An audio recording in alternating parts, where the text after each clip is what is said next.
What's up, people? I'm Shaggy, the opinionated hippie, and today I'm going to be ranking and briefly discussing the 8 studio albums by the Mahavishnu Orchestra.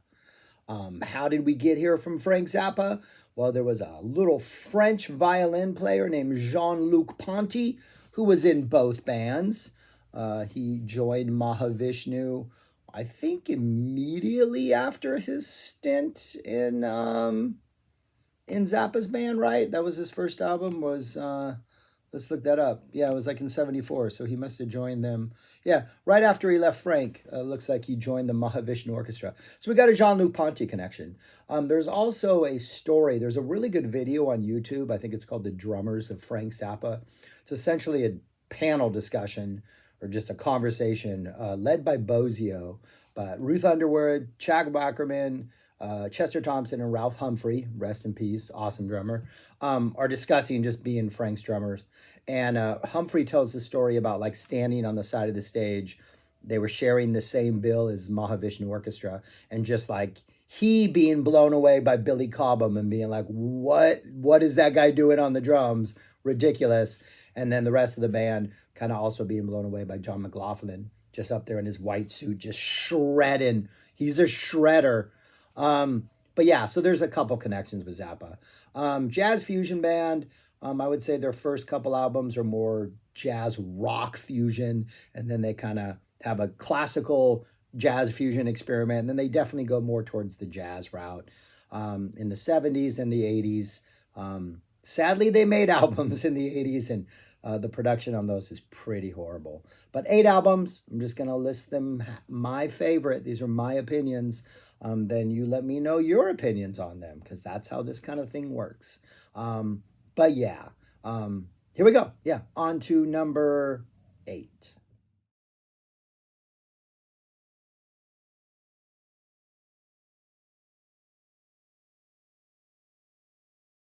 So as you can tell, I have 2 albums here. I'm going to discuss these the same because I pretty much have the same thoughts on both of these.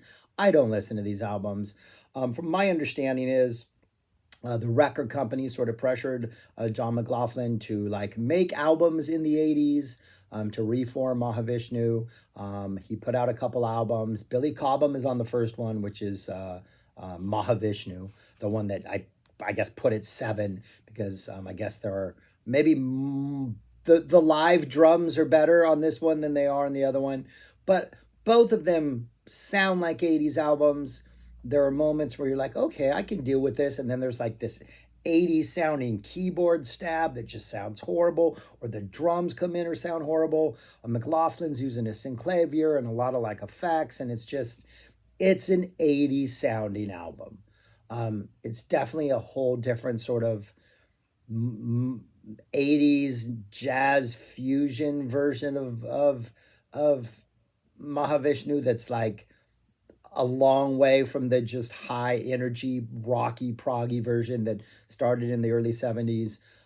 There are moments on both these albums where like kind of like the song aspect falls away. We get into like a jam in the middle of a song where you're like somebody's bringing it. Like we have some pretty good players on here. I think Bill Evans is on I think both of the albums, and he's bringing some pretty good like saxophone playing to him and makes it pretty interesting. McLaughlin, of course, anytime he solos is pretty interesting.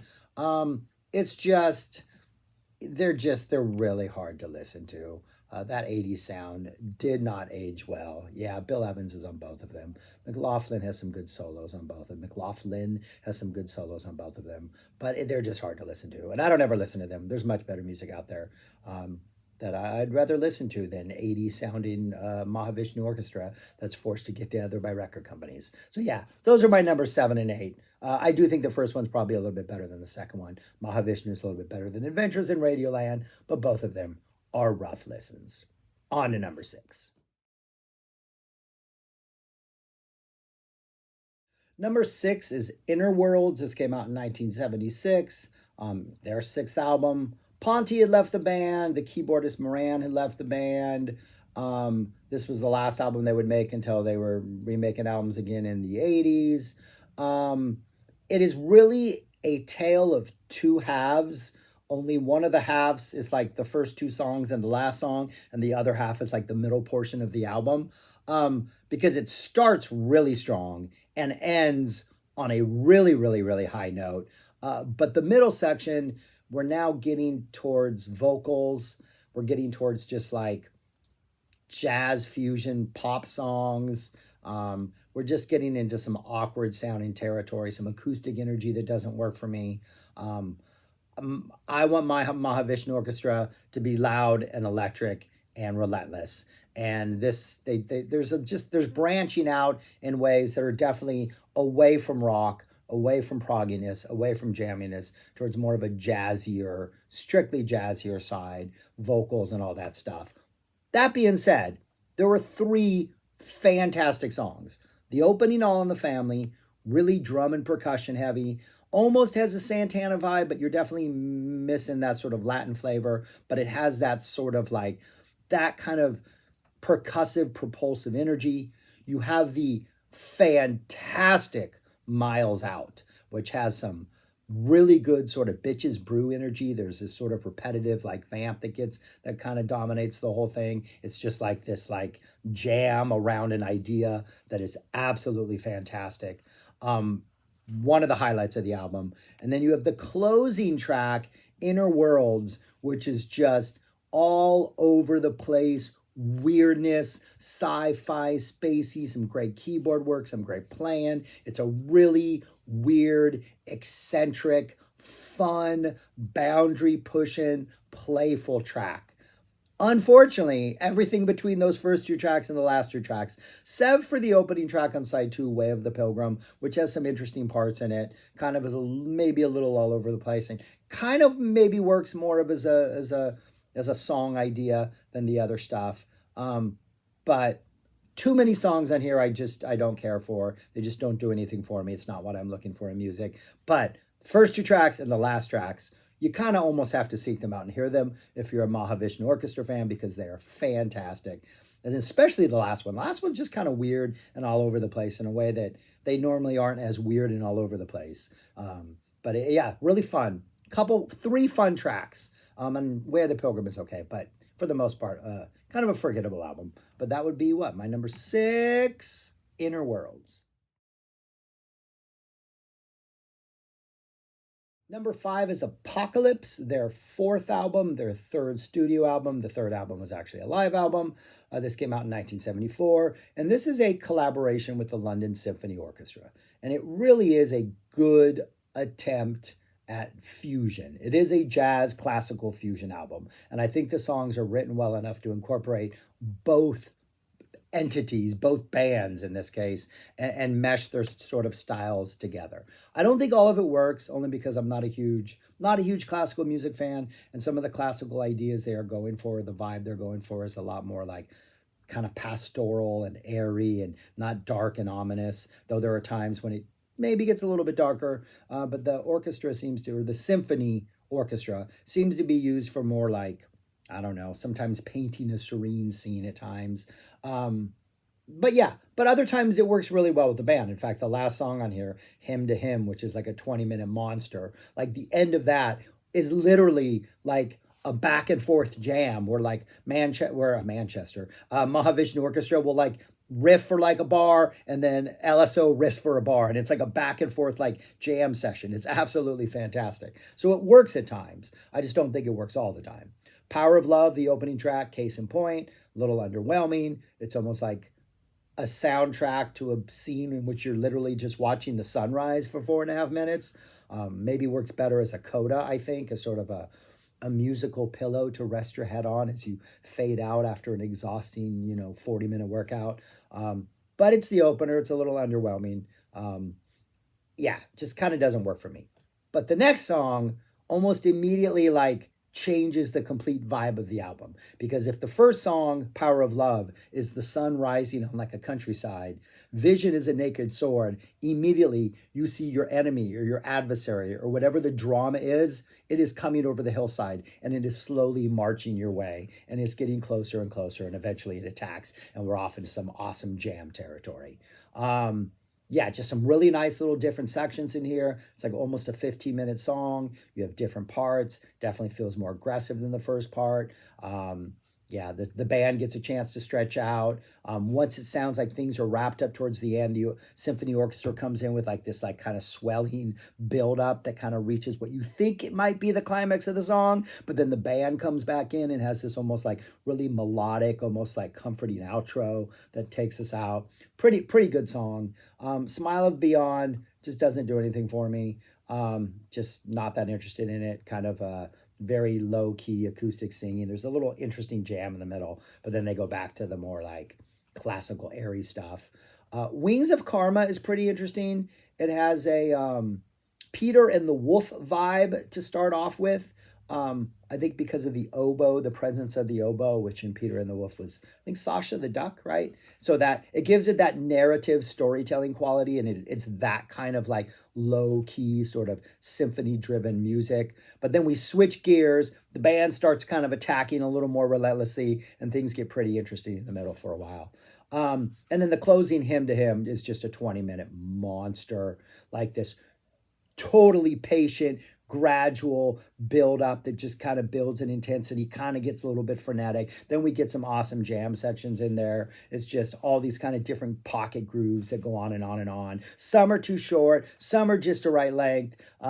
Ponty gets a chance to stretch out and really solo. That's really nice to hear. And then the ending part is just this awesome back and forth between like the two bands just kind of going at it. A really satisfying 20-minute closer to the album.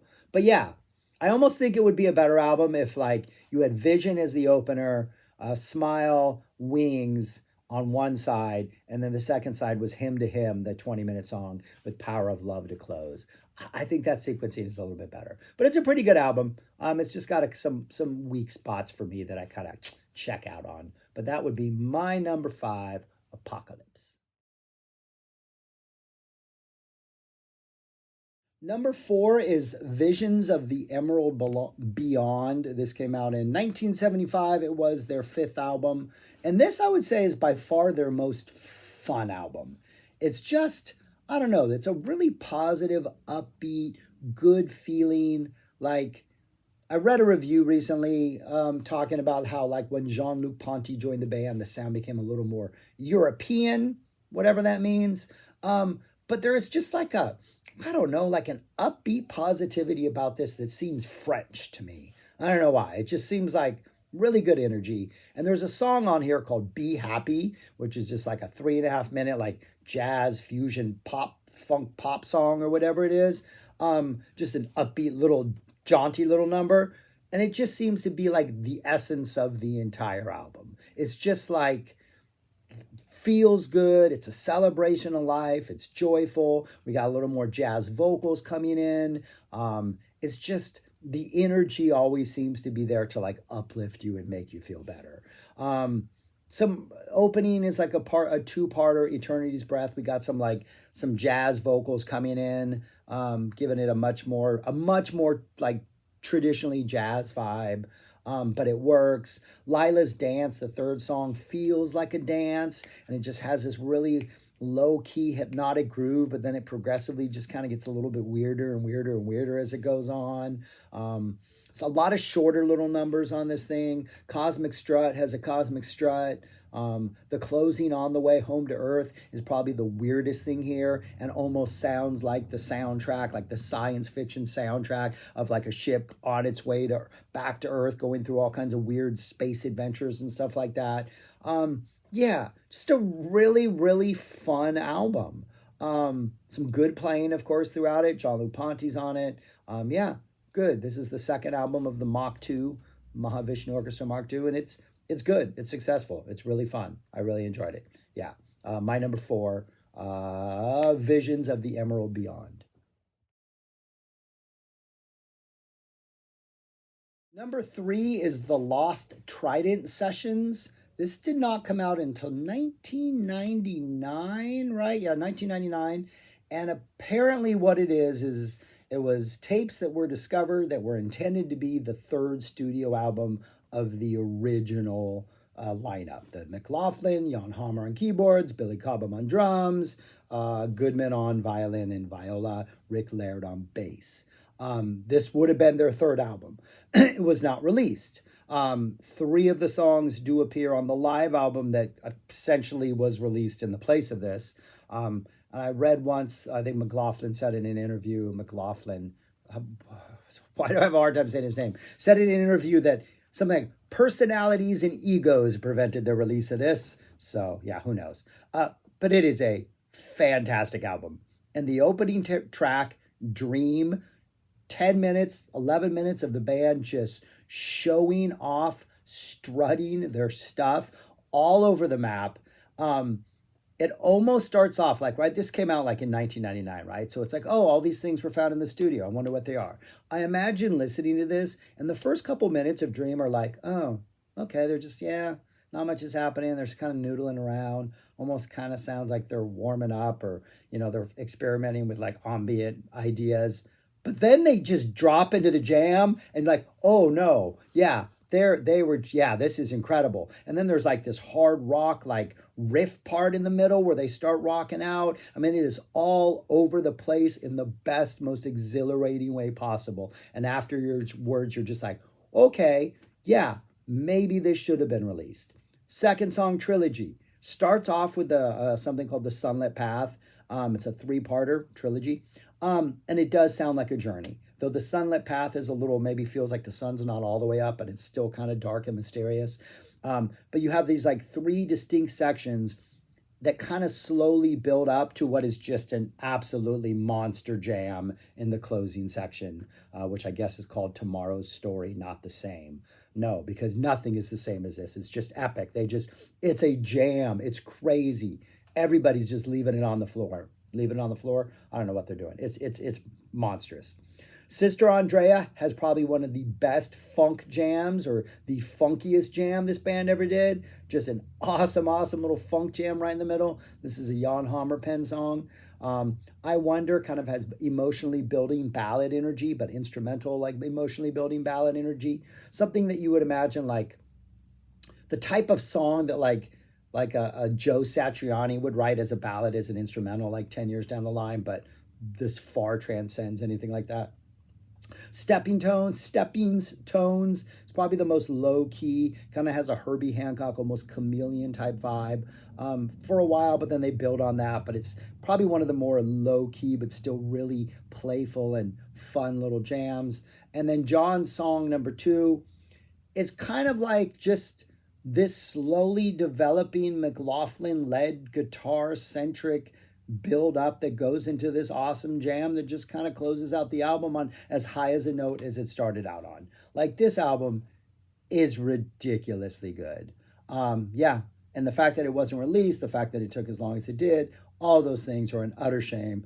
If you haven't heard this and thought that, hey, it was just them like cleaning the vaults and trying to make money, no. This is a must hear. This is a fantastic album. It should be ranked higher than that, but it's not. It's maybe tied for number 2, maybe, and 1. I have a hard time with these 3. They're all fantastic. On to number 2. My number 2 is their debut album, 1971's The Inner Mounting Flame. The reason this is number 2 and not number 1 is there is one song on here I do not care for. A Lotus on Irish Streams. It closes outside 1. It is an acoustic endeavor. It is one of the trying to be a little more gentler and jazzy and maybe a little more classical fusion, and just not my thing. I don't think it works. I don't really like it. Not my song. Everything else on this is darn near perfect. You have the opening Meeting of the Spirits, which is Gauntlet Throne. It's like, hey man, this is who we are. We're Meeting of the Spirits. If you like what we're doing, like, we're going to start off with a dramatic musical flourish. Then we're going to drop a nasty little mean little vamp. Then we're just going to solo at a breakneck pace and let everybody just like get it all out. Like, if that's not your thing, move on. If that is your thing, stick around, because we got way more of the same thing. Fantastic, fantastic opener. Dawn kind of reels us back a little, and like the sun comes back up, we get gentler, and then we go off into some interesting little more jazzy territories. The Noonward Race is like, hey, let's go, let's race. Starts off with sort of an approximate. I imagine Zappa heard this and wrote Approximate and then debuted Approximate on the following tour. Has that kind of vibe as that song appeared live in like the 72 tours, with that very chaotic, frenetic head, obviously musically, conceptually different, going into a lengthy like solo section, returning to a kind of crazy, chaotic head. It just reminds me of that for some reason, but just an exhilarating like 6.5 minutes of just jazz fusion frenzy. Then we get a Lotus on Irish Streams, close out side A. Side 2 opens up with Vital Transformation, which I think is maybe the most like jazz fusion example on here, like a very jazzy type head, lengthy good solo section, jazzy type closing. It's the one melody that I don't think really transcends the song. It just kind of serves to lead us into the solos where the real action is. Dance of Maya, which is fantastic. This really just kind of ominous sort of like repetitive like progression that opens up and it goes on for a couple minutes, and then that goes into this blues jam like dun dun dun dun dun dun dun, and it's obviously a blues jam, right? This band obviously can play the blues, but it doesn't really sound like they're playing the blues. I mean, yes, they're playing the blues, but they're not playing the blues. It's like they just can't pull off the sadness or the hurt or whatever it is you need to really play the blues. It's lacking, but it kind of works, because my experience almost every time I hear this song is like, I really wish that opening vamp, they would just expand on that and jam that vamp, because it's fantastic. They go into that blues part, I'm always like, darn, we're here already. But then it's just like, there's an artificiality about it that just kind of makes it charming. And then they start soloing over that. And then as the solo progresses, that blues vamp kind of dies down. And then they bring it back, but then they bring back that opening vamp while they're doing that blues vamp. And the contrast between the two just makes it, just lifts the entire song up higher. Just an amazing finish to the song. Another kind of Miles Davis, Bitches Brew type thing, where you have like a singular sort of, I think, bass concept or keyboard riff that keeps playing over and over, and then which they're jamming around and adding flavor to and texture to. Doesn't really go anywhere, but nonetheless, a lot of really, really, really interesting things happen. And then Awakening, which is meant to wake you up if you have not yet waken up by the time you have reached this point. We're going to end with as much energy as we started. A fantastic, fantastic album. Almost perfect. One song I don't like. And if you like that song, if you're cool with the more acoustic stuff, you'll probably like this one better than the next one. But I have to penalize it for that. So on to number one. There's only one album left, and it is. And my number one is their second album, Birds of Fire. This came out in 1973. And I think the reason I like this more than I like the previous or any other ones is because of Jan Hammer. Like I'm pretty picky with my keyboard sounds. Like the wrong keyboard sound can either date music for me in a way that I don't like, or it can just like immediately turn me off. Same with like certain saxophone sounds. It's just things that make me cringe. What he is doing on this album, some of these sounds I don't like, normally would not like, but it is just playful, and I think he is every solo he has is perfect, every riff he drops is perfect. I think there's a lot of these songs where he's given time to sort of set up the atmosphere that's perfect before like McLaughlin comes in and just destroys things with a solo. I think McLaughlin's solos are a little more focused and tight on this album than they were on the previous album. More songs, the songs are a little bit shorter than the previous album. It definitely feels more like a balanced album than it does like hey man, we got to prove ourselves and just rock out for like 40 minutes. I think there's like a bold audacity to the first album that this one kind of reels in a little bit.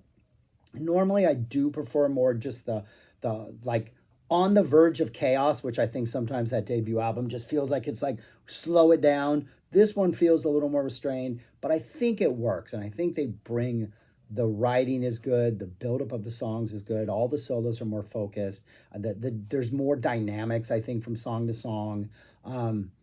Some shorter songs, which I like. And it opens up with Birds of Fire, which is just slowly building, developing, awesome little riff that just kind of simmers for a while before it erupts into like magnificent. Miles Beyond, which is all over the place, kind of a Miles Davis tribute. Celestial Terrestrial Commuters, which sounds like it's like a playful jazz fusion pop punk song or whatever it is. No vocals, but it just feels like a more tightly concise, playful type number. The only song I really don't like is Thousand Island Park, one of the more delicate things on here, but I think it's far more interesting than the one from the previous album.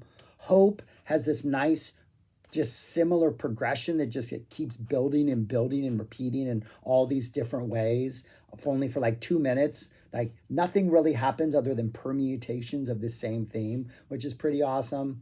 And then the centerpiece of the album, by far, I think like the pinnacle, the opening of side 2, the middle of the album, one word, just this 10-minute slowly building number that finally gets super interesting when the bass drops in, Laird drops in, plays some absolutely this amazing bass part that just drives the whole jam, and then we're off to just straight on like everybody's solo as like frenetically and crazily as you can. Just really, really good energy.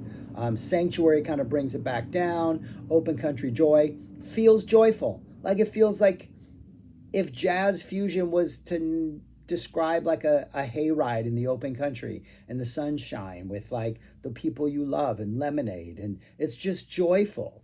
And then Resolution does not feel like a resolution at all. It's a full-on attack. I don't know what the resolution is. Promise that we're going to come back with more. It's not resolving anything. I'm more amped up now than I ever was before. But yeah, it's fantastic. I just think it's a perfect album. Phenomenal. Again, as he said in that interview, McLaughlin said in that interview, personalities and egos, man. If this band could have stayed together, I don't know what the problem was, and made more albums like this as that third album that was released in 99, who knows what this group could have done. Absolutely fantastic stuff. My number one. Those are my thoughts on the Mahavishnu Orchestra's studio albums. Let me know your thoughts, what your list is, which album we should consider. Tell me why those 80 albums are worth checking out. I probably won't, but I mean, maybe if you're convincing enough, I might. But anyways, thanks for watching. That's all I got. Subscribe, share, comment, all that kind of stuff. Go listen to music. Go listen to Birds of Fire, people. And go listen to all 3 of those albums put together by that first incarnation of this band, because they're all fantastic. But that's it. I'm done. Peace. Talk to you later.